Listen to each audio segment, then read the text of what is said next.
పితా పుత్ర పవిత్రాత్మ నామమున ఆమేన్.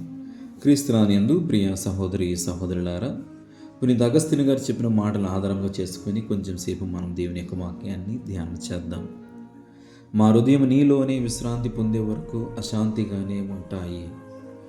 ఈ వాక్యం కేవలము అగస్తిని వ్యక్తిగత అనుభవం మాత్రమే కాదు, ఇది ప్రతి మనిషి ఆత్మీయ చరిత్ర.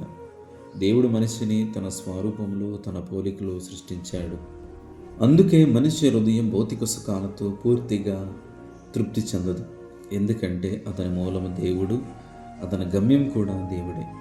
కీర్తనకారుడు చెబుతాడు 42వ అధ్యాయంలో, దేవా సెలయేటి నీటి కొరకు దప్పిగొనిన దుప్పివలె నా హృదయము నీ కొరకు తప్పించుచున్నది అని.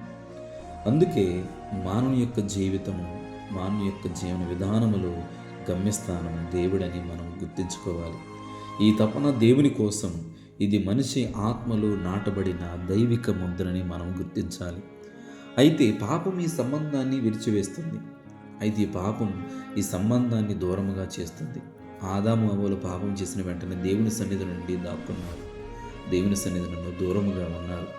పాపం ఎప్పుడు మనిషిలో భయాన్ని, సిగ్గును, దూరాన్ని సృష్టిస్తుంది.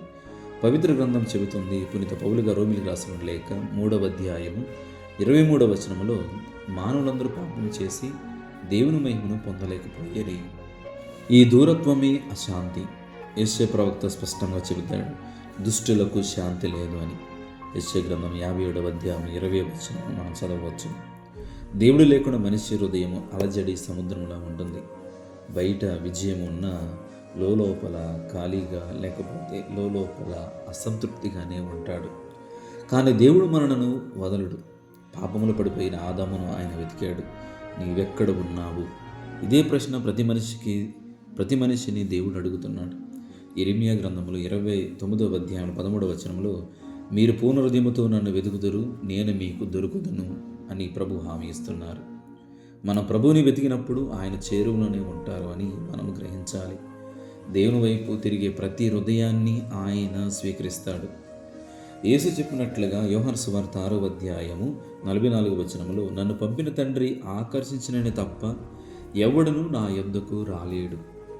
మన హృదయములు కలిగే ఆందోళన, ఆ తపన, అది పరిశుద్ధాత్మ యొక్క అంతరంగ స్పర్శ. నిజమైన విశ్రాంతి క్రీస్తులోనే లభిస్తుంది. యేసు ఇలా ఆహ్వానిస్తున్నారు, భారం చేత అలసి సొలసి ఉన్న సమస్త జనులారా నా యొద్దకు రండు, నేను మీకు విశ్రాంతిని ఇస్తానని పలుకుతున్నారు.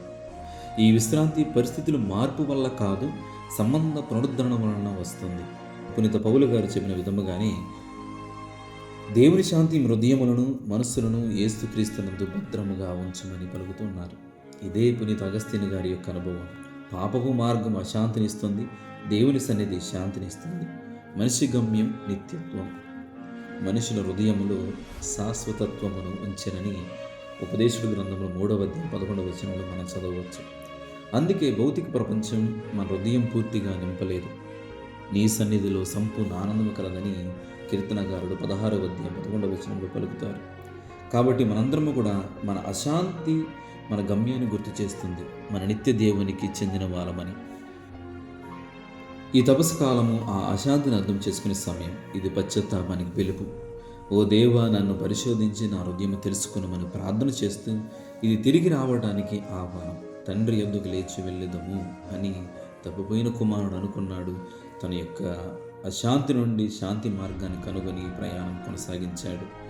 కాబట్టి పునీత అగస్తిని గారు చెప్పిన మాటలు మన జీవిత సత్యం. మన హృదయం దేవుని కోసము సృష్టింపబడినవి.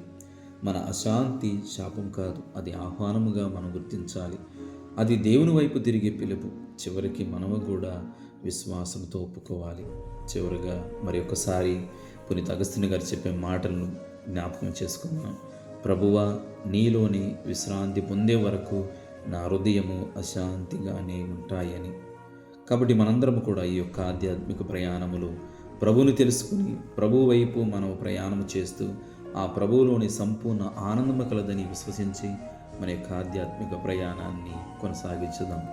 దేవుడు మిమ్మల్ని ముందుని కూడా దీవించి కాచి కాపాడునుగాక. ఆమేన్. పితా పుత్ర పవిత్రాత్మ నామమున ఆమేన్.